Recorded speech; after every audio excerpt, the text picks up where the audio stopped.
بسم اللہ الرحمن الرحیم۔ 20واں خط، کائنات کے دو عظیم انقلاب۔ تمہارا خط مختلف مقامات کی سیر کرتا مجھے یہاں ریاست سوات میں ملا، جہاں میں وسط مئی سے آیا ہوا ہوں۔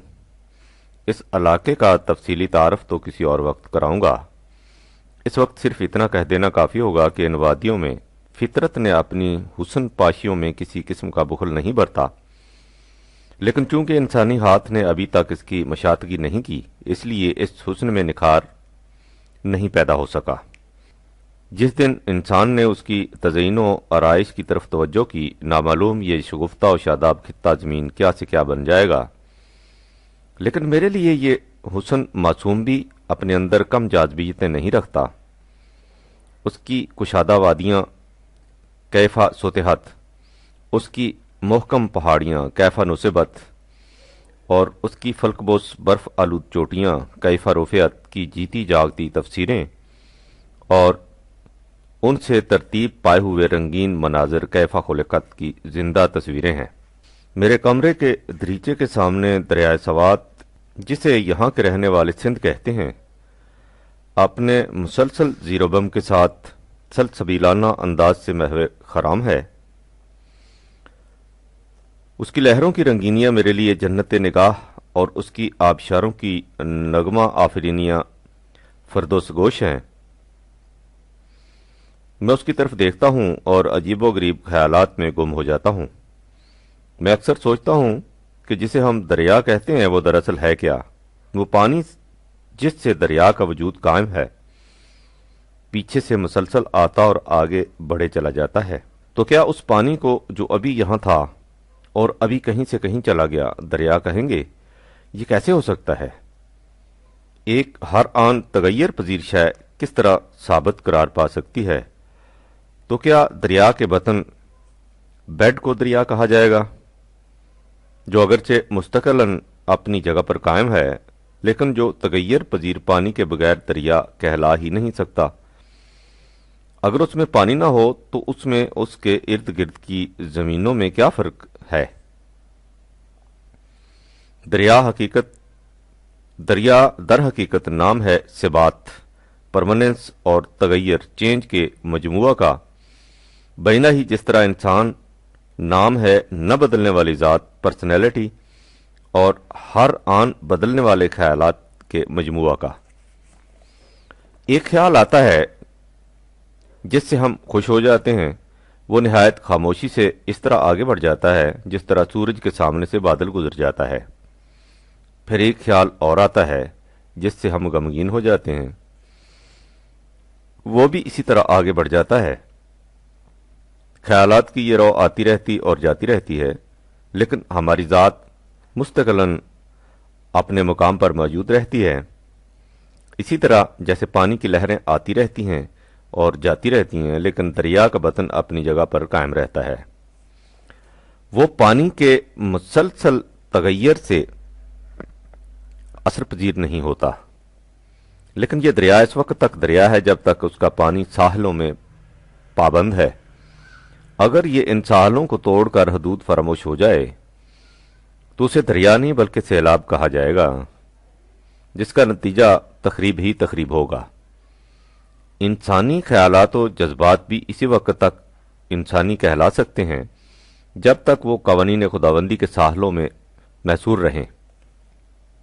اگر وہ ان سے سرکشی اختیار کر جائیں تو وہ انسانی نہیں حیوانی بلکہ شیطانی ہو جائیں گے، جس کا نتیجہ نوع انسانی کے لیے تباہی و بربادی کے سوا کچھ نہیں ہوگا۔ انسانی ذات کے استحکام کے معنی یہ ہیں کہ انسان کے جذبات و خیالات کیود ناشنا نہ ہو جائیں، لیکن اس پابندی کا مطلب یہ بھی نہیں کہ وہ یکسر جامد اور متصلب ہو جائیں۔ اگر دریا کے پانی کی روانی ختم ہو جائے تو وہ دریا نہیں رہتا، جوہر بن جاتا ہے، جس میں کچھ دنوں کے بعد بو پیدا ہو جاتی ہے، اور وہی پانی جو ہر قسم کی کثافت کو صاف کرنے کے کام آتا تھا خود کثیف بن کر رہ جاتا ہے۔ یہ حالت ہو جاتی ہے اس قوم کی جو تقلید کی زنجیروں میں جکڑ کر زندگی کی روانی سے محروم ہو جاتی ہے۔ اس میں نہ ندرت فکر رہتی ہے نہ جدت کردار۔ وہ ہر دم تازہ رہنے والی جوئے آب کی جگہ ایک تنگ و تاریک چوہڑ بن جاتی ہے جس سے ساری فضا متعفن ہو جاتی ہے۔ وہ زندہ قوموں کی صف سے نکل کر جن کی تقدیریں صبح و شام بدلتی رہتی ہیں قبرستان میں تبدیل ہو جاتی ہے، جس میں موت کا نام سکون اور بے حسی اور بے حرکتی کا نام اطمینان رکھ کر اپنے آپ کو فریب دے لیا جاتا ہے۔ اس کے سانس لینے کی وجہ سے ان لوگوں کو زندہ سمجھ لیا جاتا ہے، لیکن در حقیقت وہ زندہ نہیں مردہ ہوتے ہیں۔ وَتَحْسَبُهُمْ إِيقَاظًا وَهُمْ رُقُودٌ 18/18۔ ان کی حالت یہ ہوتی ہے کہ میں کدائے تہی صبح حلقہ خود فرامشاں، مدرسہ بلند بانگ بزم فسردہ آتشاں، فکر گرہ کشا غلام دین بروایت تمام، زاں کے درون سینہ ہا دل ہدف است بے نشاں۔ دیکھو سلیم، بیٹھا تھا میں تمہارے خط کا جواب لکھنے، لیکن تصورات مجھے کہاں سے کہاں لے گئے۔ اچھا لو، اب اپنے خط کا جواب سنو، اگرچہ اس تشبیب میں بھی تمہیں کئی کام کی باتیں مل جائیں گی۔ اس میں کوئی شبہ نہیں کہ کائنات کی تخلیق ایک ایسا محیر العقول کارنامہ ہے کہ انسانی عقل جوں جوں اس کی گہرائیوں اور پہنائیوں پر غور کرتی ہے، قدم قدم پر اس کی عظمت اور اپنے عجز کا اعتراف کرتی چلی جاتی ہے۔ لیکن اللہ تعالیٰ کے اس تخلیقی پروگرام میں دو مقام ایسے آئے ہیں جنہیں فی الحقیقت عظیم انقلاب کہا جا سکتا ہے، یعنی اس عظیم پروگرام کے اندر عظیم انقلابی مراحل۔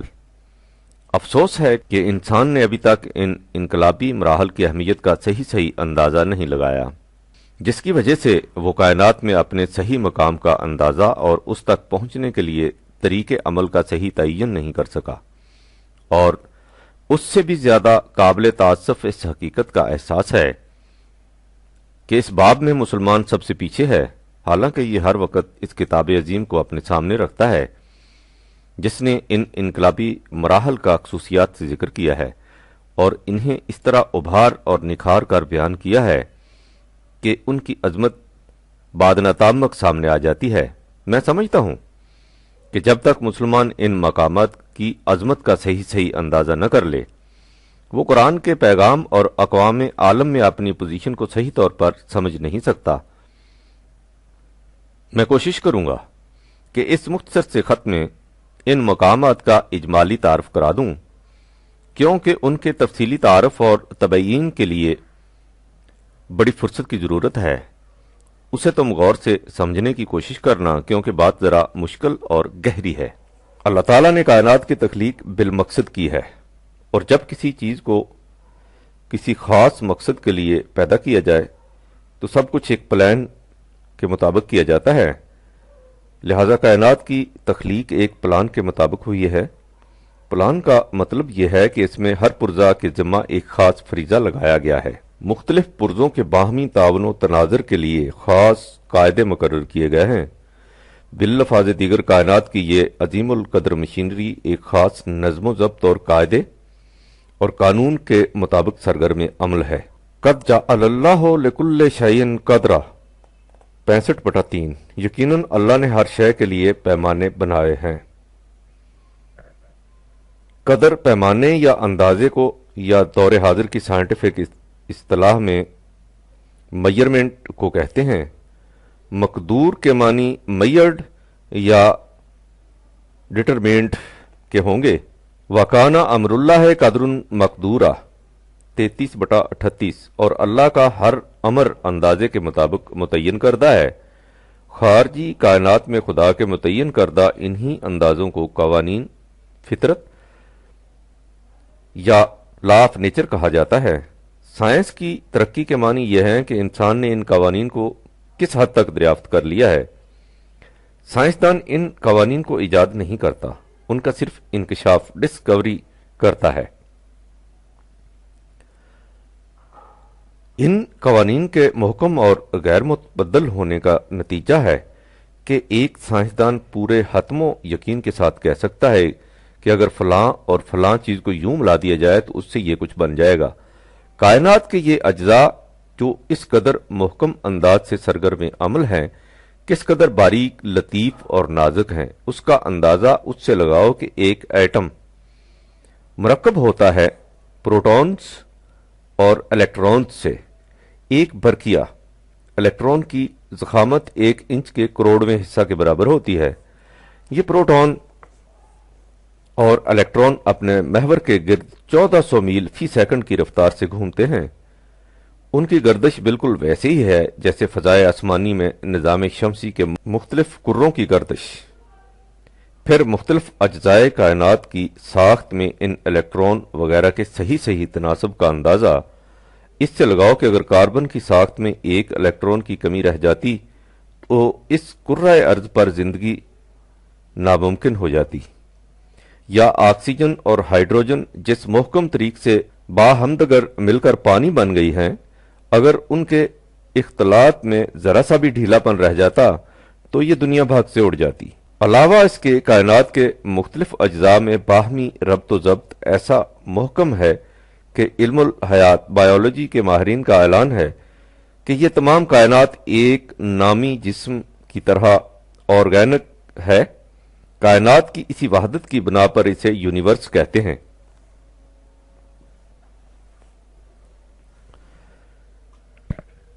کائنات کی ہر شے کے اندر وہ قانون از خود موجود ہوتا ہے جس کے مطابق اس نے زندگی بسر کرنی ہوتی ہے۔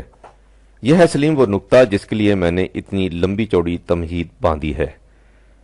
اس کو اس شے کی فطرت کہتے ہیں، یا یوں سمجھو کہ ہر شے کو اپنے اپنے فرض منصبی کا علم ہوتا ہے اور اس کا بھی پتہ ہوتا ہے کہ اس فریضہ کی سر انجام دہی کے لیے اسے کیا کرنا ہے۔ قرآن کے الفاظ میں أَلَمْ تَرَ أَنَّ اللَّهَ يُسَبِّحُ لَهُ مَن فِي السَّمَاوَاتِ وَالْأَرْضِ وَالطَّيْرُ صَافَّاتٍ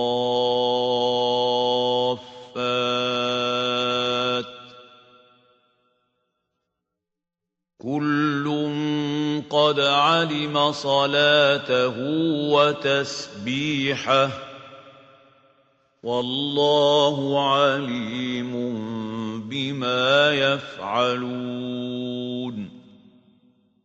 24/41 کائنات کی ہر شے اپنی تسبیح و صلات سے واقف ہے۔